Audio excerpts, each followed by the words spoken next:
Salam Sheikh. I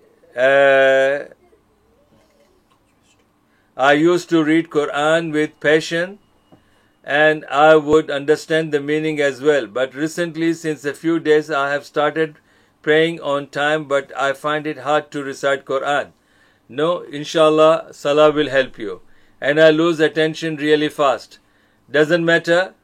What should I do? First of all, you have to be honest and sincere.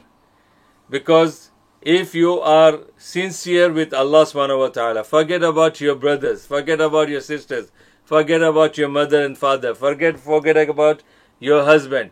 If you are honest and sincere to Allah subhanahu wa ta'ala, alhamdulillah, Allah subhanahu wa ta'ala will protect you.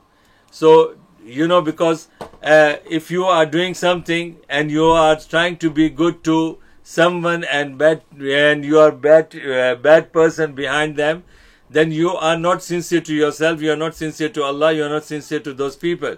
So this kind of hypocrisy is something that will definitely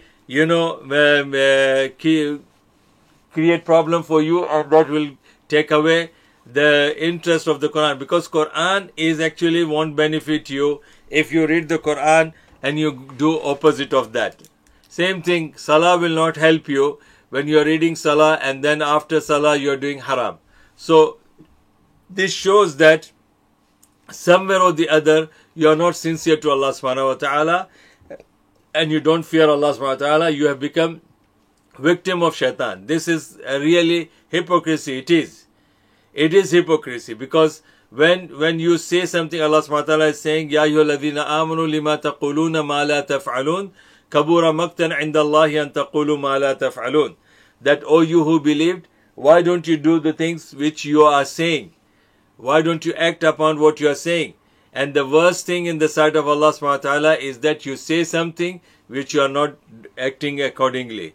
So this is a really bad thing. May Allah guide all of us. As I said, that may Allah give us sincere iman, sound health and everlasting halal wealth.